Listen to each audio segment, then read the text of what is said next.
I'm going to show you my loadout for now. It's not complete, as you can tell, but it's still, for me, quite an effort. So I'm happy with how it is so far. So we'll start at my feet, which are Haix boots. As you can see, they have reinforced ankle support, a very thick sole for obvious things like sharp objects, reinforced toe cap, I think it's called, with a metal insert for preventing crushed feet, toes in this case. So you can see this all nice combination of leather and Gore-Tex, I think, mainly leather. So, and these very adorable handy shoelace compartments, so for when you're done tying up your boots, you can put the excess in that. Moving further up, we get to the knee pads, which are Alta Flex Alta contour, and you can see they have separate hinging parts that stay on the upper and lower leg, which allows for a more controlled stabilization of the knee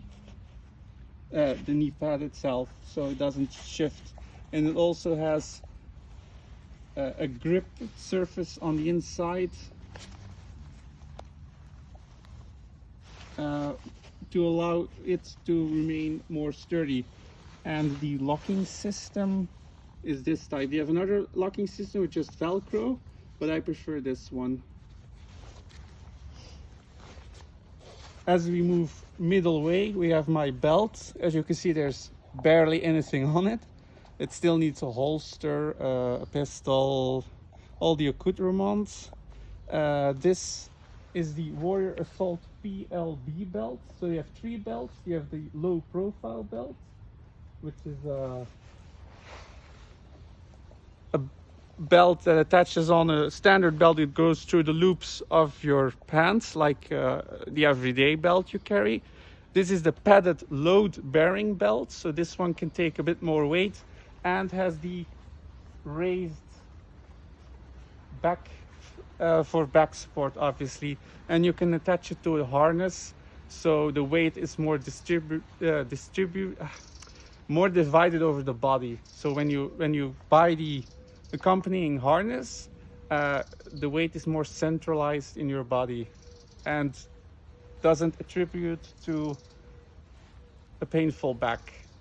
There's one more version after this, which is the frag belt, which, as it says, can take arm plates, like in the plate carrier. So you can insert an anti 9mm or rifle round plate. But I chose this one because it adds more back support, and we have our little dump pouch hanging off it as well for the excess mags, again from Warrior Assault.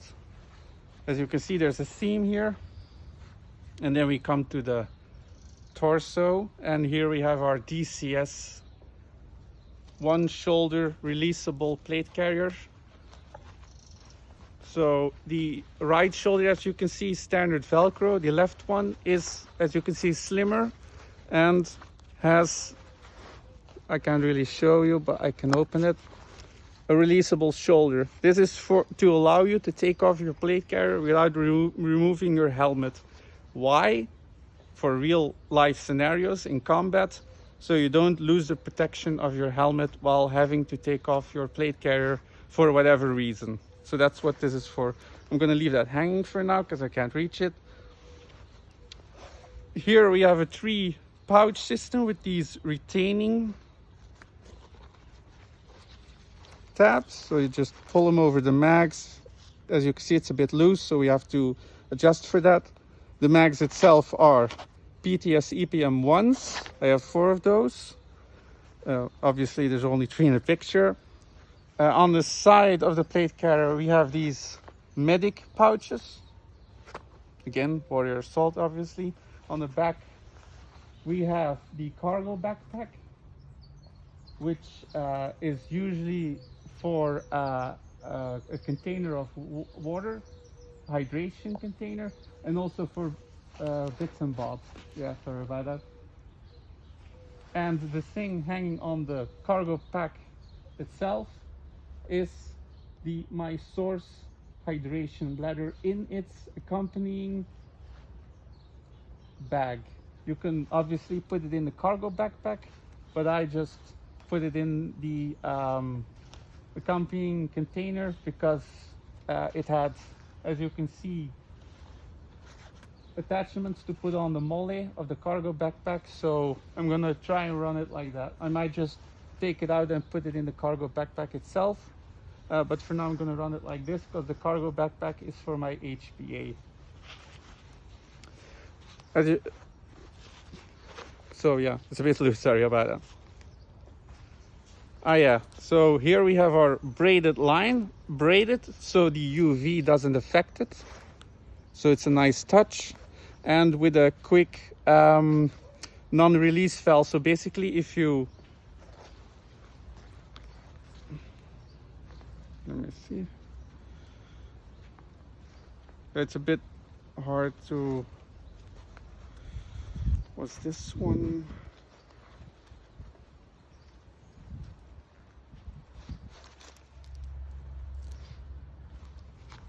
So yeah, you can take a quick release, so you take it off, wash it, put it back in. And also it has a non-return valve, so you can drink but nothing spills out.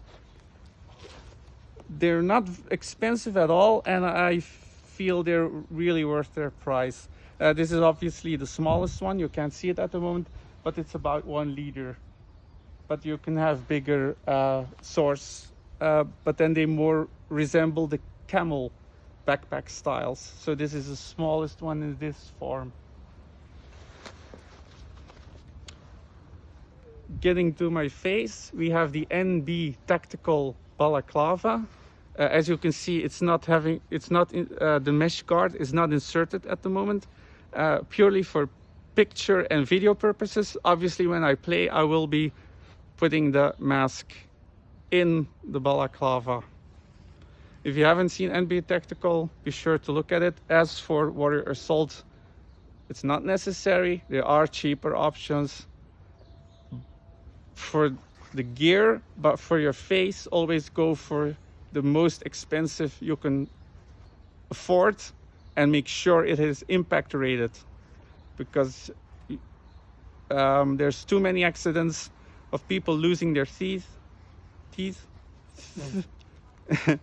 and their eyesight. So don't skimp on your glasses and your balaclava. That being said, these are not airsoft glasses, these are just sunglasses to give you an idea of the type of glasses I want, because at the moment I can run goggles, but they don't really match the look I want. So I'll be getting a sort of Wily X inspired glasses based on this. But just so you know, these are just sunglasses. They won't be used for airsoft. Always use airsoft approved eyesight protection and mouth protection or face protection or a mask. The helmet, now we arrive at the helmet. This is a Wendy's helmet, an Exfil LTP if I'm not mistaken. As you can see, it's very nicely vented. It has these weird attachment rails, something typical Wendy's. And again, you have to buy Wendy specific attachments to be able to put on ear guards and goggles if you want to run goggles. I think there's other adapters, but I'm not sure. This is a training helmet, so this is used by the military, but purely for training purposes. So it has the weight of a real one, it has the feel of a real one, it has everything like the real one. If you put them side to side, they look just the same, they feel the same, and everything else. But this one is not ballistic, i.e. not bullet resistant. Well, bulletproof, bullet resistant, so just so you know. And it has this very nice adjustable chin strap with some padding on the inside. It's very comfortable. It was the only helmet that would fit me. I know it's a very expensive helmet. There are cheaper options, don't worry, which might be better for you depending on your budget. But for me, I just bought it because it fit and it doesn't hurt my head, which I'm very sensitive on my scalp. So sadly, it was the most expensive option. So apart from that, as you can, I have the elbow pads, which are also Alta Flex. I forgot the name of these, but they, as you can see, they have the same attachment system. They are very comfortable, and so far they have not moved. Of course, this is not an active airsoft scenario, so only time will tell if these stay put. I think I forgot to mention my gloves. Yeah, so as you can see, mechanix gloves, in particular M-Pact, so you have protection for your knuckles and most of your fingers, except of course your trigger finger. And as we move on the inside, they change the material to provide you with the maximum amount of grip and extra padding. I can tell you these are very comfortable. I've been wearing them for quite a while now, and my hands aren't sweating at all. So they're pretty well ventilated, even though they don't have any small perforations, but I sweat a lot, which you might be able to tell, and these gloves are still not uncomfortable.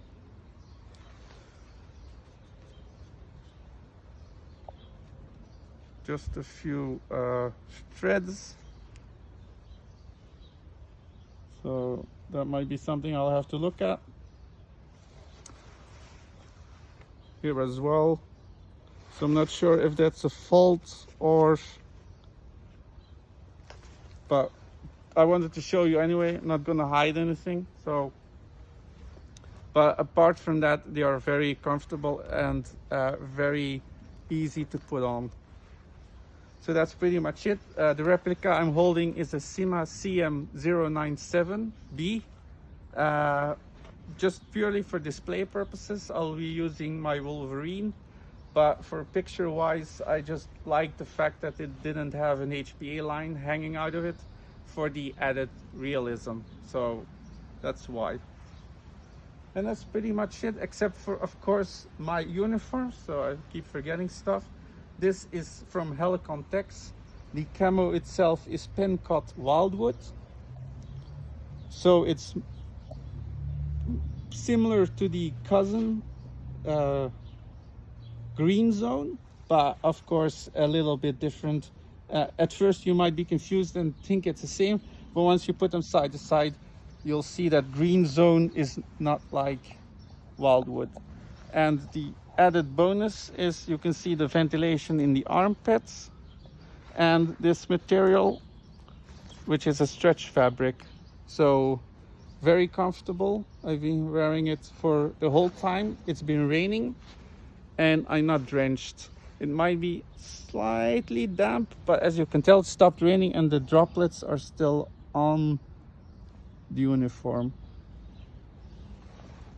And it's been it stopped raining quite a while ago. So that's my uniform for now, my loadout, of course. But as all of you probably can tell, it still needs quite a bit of work, patches and maybe a bag here, and of course more on the on the belt, like a holster for a pistol and all of that, and maybe for like flashbangs or grenades. So I'm not there yet, but I like where I've gotten so far. If you have any questions, like what I should get after this, or what I'm wearing already which isn't good, or you have a question about any of the things I'm wearing or anything else on my Instagram, feel free to contact me. I'm always open for questions, feedback, or anything else you are interested in. I hope you've enjoyed this video. Trying to think if I haven't forgotten anything yet. No, that's it for now. Uniform. No, okay.